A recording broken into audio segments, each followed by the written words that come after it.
اولئک لا خلاق لهم فی الآخرہ.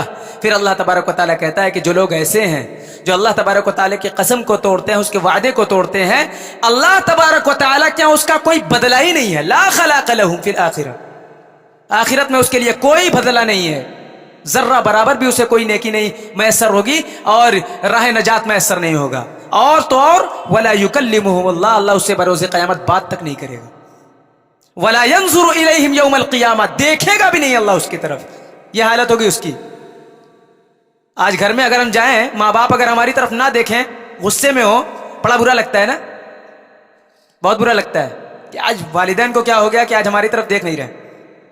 بیوی بچے ہوں، نظریں پھیر کر ادھر ہوں اور ہم بیٹھے ہوئے ہیں، بہت خراب لگتا ہے. اللہ اس دن اگر ناراض ہو جائے اور بات نہ کرے، اللہ اکبر، کیا منظر ہوگا. سوچنے کی بات ہے. خالق کائنات، مالک ارض و سما، جس نے ہماری تخلیق کی، جس نے ہمیں وجود بخشا، جس کی نعمتوں کے سائے تلے ہم زندگی گزارتے ہیں، وہ ہم سے روٹھ جائے، ایسی صورت میں ہمارا کیا بنے گا. اولئک لا خلاق لهم فی الآخرہ ولا یکلمہم اللہ ولا ینظر الیہم یوم القیامہ ولا یزکیہم، اور نہ ہی اللہ تبارک و تعالی اسے گناہوں کی آلودگی سے پاک کرے گا. ولا یزکیہم، پاک بھی نہیں کرے گا. ولہم عذاب علیم، اس کے لیے دردناک عذاب ہے. تو یہ خوش فہمی میں مبتلا ہونے کی ضرورت نہیں ہے کہ والدین کے ٹھیکرے اب ساری چیزیں پھوٹ گئی ہیں، اب ہم جو چیز جی چاہیں جو من میں آئے کریں. یہ اپنی اپنی سب کی ذمہ داری ہے. ہر شخص اپنے گناہوں کے عوض سوال کیا جائے گا. ہر شخص ذمہ دار ہے، اپنی ذمہ داری کے عوض سوال کیا جائے گا. تو اللہ تبارک و تعالیٰ کے یہاں کوئی شخص یہ معاف نہیں کیا جائے گا. اب یہ دیکھتے ہیں کہ تزکیہ نفس کا طریقہ، دیکھیے وقت زیادہ ہو رہا ہے، میں دو تین طریقے جو بنیادی طریقے ہیں تزکیہ نفس کے، ان کو بیان کر کے میں اپنی بات کو ختم کروں گا. تزکیہ نفس کا اللہ تبارک و تعالیٰ نے اور اللہ کے نبی نے طریقہ کیا بتایا ہے ہمیں. سب سے پہلا طریقہ تزکیہ نفس کا، اپنے نفس کا اگر تزکیہ کرنا ہے تو وہ ہے دعا. اپنے گناہوں کو اللہ کے سامنے رکھ کے اللہ سے دعا کیا جائے کہ اللہ یہ نفس تیرے حوالے ہے، لہٰذا تو ہی اس کا ذمہ دار بھی ہے. اے اللہ اس نفس میں جو آلودگی ہو اس کو معاف کر دے. ہاں، سب سے پہلا ذریعہ اور سب سے پہلا زینہ اللہ سے دعا کیا جائے. اللہ کے نبی صلی اللہ علیہ وسلم سے یہ طریقہ کار ثابت ہے. اللہ کے نبی صلی اللہ علیہ وسلم، صحیح مسلم کی روایت، حدیث نمبر 2722 نمبر کی روایت ہے، صحیح مسلم کی حدیث نمبر 2722. اللہ کے نبی صلی اللہ علیہ وسلم اللہ تبارک و تعالی سے بارہا دعا کیا کرتے تھے. اللہم آتی نفسی تقواہا، اے اللہ میرے نفس کو تقوی عطا کر، میرے نفس کو مضبوط کر دے، اپنے راستے پر لگا دے. تقوی کا بہت سارا معنی ہے. اللہم آتی نفسی تقواہا وزکاہا، میرے نفس کو پاک کر دے. انت خیر من زکاہا، اے اللہ تو سب سے بہترین نفوس کو پاک کرنے والی ہے ذات ہے، لہٰذا تو اس نفس کو پاک کر دے. انت ولیہا و مولاہا، تو ہی اس نفس کا ولی بھی ہے، ذمہ دار بھی ہے، اور تو ہی اس نفس کا مولا بھی ہے. اس لیے یہ نفس تیرے حوالے ہے، لہٰذا میں دعا کرتا ہوں کہ یہ نفس تیرے حوالے کرتے ہوئے اس کی گناہوں کی پاکیزگی کے لیے تجھ سے سبیل مانگوں، میں تجھ سے راستہ، تیری طرف راستہ تلاش کروں. تو اللہ تبارک و تعالیٰ سے دعا کیا جائے نفس کی پاکیزگی کے لیے. تزکیہ نفس کا سب سے پہلا ذریعہ. دوسرا ذریعہ تزکیہ نفس کا اعتراف جرم ہے. میں نے کہا نا کہ کوئی شخص پارسا نہیں ہے، اور ہر نفس کو اپنے جرم کا اعتراف ہو جانا یہ تزکیہ نفس ہے. اگر اسے اپنے جرم کا اعتراف ہو گیا، یہی تزکیہ نفس ہے. نفس لوامہ اسی کا نام ہے، اپنے جرم کا اعتراف کر لینا. اس لیے کہ کوئی شخص پارسا نہیں ہے. ہر شخص کو اگر وہ گناہ کر رہا ہے اسے اعتراف ہونا چاہیے کہ یہ گناہ میں نے کیا ہے. یہ تزکیہ نفس کا ذریعہ ہے. صحابہ کرام کو دیکھیں، صحابہ کرام کس طریقے سے اپنے نفس کی جو ہے کہ اپنے نفوس میں جو گناہ ہوتے ہیں اس کا اعتراف کس طریقے سے کیا کرتے تھے. ایک مرتبہ اللہ کے نبی صلی اللہ علیہ وسلم بیٹھے ہوئے، صحابہ کرام بیٹھے ہوئے تھے، حضرت ابو بکر رضی اللہ عنہ بھی موجود تھے. اللہ کے نبی صلی اللہ علیہ وسلم نے یہ زبان پکڑی، اور زبان پکڑنے کے بعد کہا کہ یہ زبان جو ہے، اس زبان کے ذریعے سے انسان کبھی کبھی ایسے کلمات کہہ دیتا ہے کہ جس کا شعور بھی اسے نہیں ہوتا، وہ سمجھ بھی نہیں پاتا، اس کا اندازہ بھی نہیں لگا پاتا، اور اس کہے ہوئے کلمے کے ذریعے سے اللہ تبارک و تعالیٰ اس کے درجات کو بلند کر دیتا ہے. اور پھر اللہ کے نبی نے کہا، اور یہی زبان ہے کہ اس زبان کے ذریعے سے انسان بعض دفعہ ایسی باتیں کہہ جاتا ہے جس کا شعور اسے نہیں ہوتا، وہ سمجھ بھی نہیں پاتا، اور یہ کلمہ اسے جہنم کی آگ میں لے کر چلا جاتا ہے۔ حضرت ابو بکر رضی اللہ عنہ گھر لوٹے تو اپنی زبان پکڑ کے باہر کھینچنے لگے، اپنی زبان کو بار بار پکڑ کے باہر کھینچ رہے ہیں۔ حضرت عمر رضی اللہ عنہ اسی اثناء میں پہنچے، کہا کہ اے ابو بکر کیا ماجرا ہے، آپ اپنی زبان کو کیوں کھینچ رہے ہیں؟ کہا کہ اس زبان نے مجھے بڑی تکلیف میں مبتلا کر دیا، بڑی مصیبت میں مبتلا کر دیا اس زبان نے۔ اللہ اکبر۔ کیوں؟ اس لیے کہ ان کے اندر اعتراف جرم موجود تھا، وہ جانتے تھے کہ جو گناہ ہم سے ہو رہا ہے اس گناہ کے سبب کہیں اللہ تبارک و تعالی ہماری گرفت نہ کر دے، اپنی زبان کو کھینچ رہے ہیں، اعتراف جرم ہے یہ۔ اور جس شخص کے اندر بھی اعتراف جرم موجود ہو وہ نفس لوامہ کا پیکر ہے، اللہ تبارک و تعالیٰ کی ہاں وہ اعلیٰ کیٹیگری میں آنے والے۔ تو اعتراف جرم ہونا بہت ضروری ہے، یہ تزکیہ نفس کا دوسرا ذریعہ ہے۔ ایک صحابی ہیں حضرت حنظلہ رضی اللہ عنہ، حضرت ابو بکر رضی اللہ عنہ سے ملاقات ہوئی ایک مرتبہ حضرت حنظلہ رضی اللہ عنہ کی۔ پوچھا کہ حنظلہ کیسی حالت ہے، مزاج ٹھیک ہیں؟ حضرت حنظلہ کہتے ہیں کہ حنظلہ منافق ہو گیا۔ کیا کہتے ہیں؟ حضرت ابو بکر سے۔ حضرت حنظلہ کہتے ہیں کہ میں نے ابو بکر رضی اللہ عنہ سے کہا کہ حنظلہ منافق ہو گیا۔ حضرت ابو بکر رضی اللہ عنہ کہا اللہ کے بندے، تو اللہ کے نبی کی مجلس میں بیٹھنے والا آدمی ہے، تو اللہ کے نبی صلی اللہ علیہ وسلم کا صحابی ہے، اللہ کے نبی کے ساتھ بیٹھتا ہے، اللہ کے نبی کے ساتھ جہاد کرتا ہے، اور خود تو کہہ رہا ہے کہ میں منافق ہو گیا؟ ایسا کیسا ماجرا؟ کہا کہ ابو بکر جب ہم اللہ کے نبی صلی اللہ علیہ وسلم کے ساتھ ہوتے ہیں، اللہ کے نبی ہمیں جنت اور جہنم کے سلسلے میں بیان کرتے ہیں، بتلاتے ہیں، تو ایسا ماجرا ہوتا ہے جیسے جنت اور جہنم ہمارے سامنے لا کر رکھ دی گئی ہو۔ لیکن جب ہم اپنے گھر جاتے ہیں، اپنے بیوی بچوں میں جاتے ہیں، اپنے کاروبار میں ملوث ہو جاتے ہیں، اپنے کاروبار میں مشغول ہو جاتے ہیں، بہت ساری چیزوں کو بالائے طاق رکھ دیتے ہیں، بھول جاتے ہیں۔ اس لیے میرے دل میں خیال آیا کہ جب ہم اللہ کے نبی کی مجلس میں بیٹھتے ہیں تو ہمارا ایمان اس لیول کا ہوتا ہے، لیکن گھر جاتے ہی کیا ہو جاتا ہے؟ اس کا مطلب ہے کہ ہمارے اندر منافقت موجود ہے۔ دونوں حضرات اللہ کے نبی صلی اللہ علیہ وسلم کے پاس گئے، اللہ کے نبی نے حضرت حنظلہ سے سوال کیا کیسے ہو؟ وہی جواب کہ حنظلہ منافق ہو گیا۔ اللہ کے نبی نے کہا کیا ماجرا ہے؟ وہی جواب کہ اللہ کے نبی آپ کے پاس بیٹھتے ہیں، جنت و جہنم کا تذکرہ ہوتا ہے تو دونوں چیزیں ایسا لگتا ہے کہ سامنے لا کر رکھ دی گئی ہوں، اس جنت کی نعمتیں سامنے لا کر رکھ دی گئی ہو، جہنم کا عذاب ہماری آنکھوں سے دکھایا جا رہا ہو، لیکن جیسے ہی ہم اپنے گھر جاتے ہیں بہت ساری چیزوں کو بھول جاتے ہیں۔ اللہ کے نبی صلی اللہ علیہ وسلم نے سمجھایا کہ یہی تو اعتراف جرم ہے، یعنی جرم پر بندہ اعتراف کر جائے، یہ اس کے تزکیہ نفس کی کوالٹی ہے، اس کے اندر نفس لوامہ موجود ہے۔ اللہ کے نبی نے پھر کہا کہ بین الساعہ والساعہ، یعنی یہ دونوں وقتاً فوقتاً بٹی ہوئی چیزیں ہیں، یعنی کچھ لمحے کے لیے انسان نیکیوں میں بالکل ملوث ہوتا ہے، اور کچھ لمحے اللہ نے اس کی دنیا داری کے لیے بھی بنائی ہے، اس میں بھی اس کو جانا چاہیے، اسے بھی ضروری ہے کہ وہ دنیا کمائے۔ ایسا نہیں ہے کہ صرف جو ہے کہ مسلح لے کر جنگلوں میں چلا جائے، وہاں پر اللہ اللہ کی رٹ لگائے، عبادتیں کرتا پھرے، یہ نہیں ہے، بلکہ جو حقوق جس کے ہیں اس کی ادائیگی بھی بہت ضروری ہے۔ اللہ کے نبی صلی اللہ علیہ وسلم نے فرمایا یہ دونوں چیزیں اللہ نے بانٹی ہوئی ہیں، اللہ کی عبادت بھی ضروری ہے اور دنیا بھی ضروری ہے۔ اعتراف جرم موجود ہے اندر، یہی بہت ہے، دنیا بھی کمانا بہت ضروری ہے، اس سے منافق نہیں ہو جاتا آدمی۔ تو اللہ کے نبی صلی اللہ علیہ وسلم کو سمجھایا، تو اعتراف جرم ہونا بندے کے اندر یہ بہت ضروری چیز ہے، یہ تزکیہ نفس کا ذریعہ ہے۔ اور تیسرا جو سب سے اہم ذریعہ یہ ہے وہ یہ کہ جب بھی بندہ گناہ کرنے کا ارادہ کرے یا دل میں ارادہ پیدا ہو، فوراً اس کے دل میں یہ خیال آنا چاہیے کہ اللہ تبارک و تعالیٰ نے جواب دینا ہے، جواب دہی کا احساس۔ اگر بندے کے اندر جواب دہی کا احساس موجود ہو تو سمجھو کہ بندہ اللہ تبارک و تعالیٰ کے یہاں کامیاب ہے، گناہ اس سے بہت کم ہوں گے۔ یہ نہیں کہتا کہ نہیں ہوں گے، بلکہ اس سے گناہ بہت کم ہوں گے۔ جو 50% گناہ کرتا ہے وہ 1-2% گناہ کرنے لگے گا۔ ہاں، اگر یہ دل میں خیال پیدا ہو کہ اللہ تبارک و تعالیٰ کے یہاں جواب دینا ہے، اللہ دیکھ رہا ہے۔ حضرت عمر رضی اللہ عنہ کا وہ واقعہ آپ نے سنا ہوگا کہ راتوں میں جب نکلا کرتے تھے امیر المومنین تو رعایا کی حالات کا اندازہ لگاتے تھے کہ کس حالت میں ہماری رعایا جی رہی ہے۔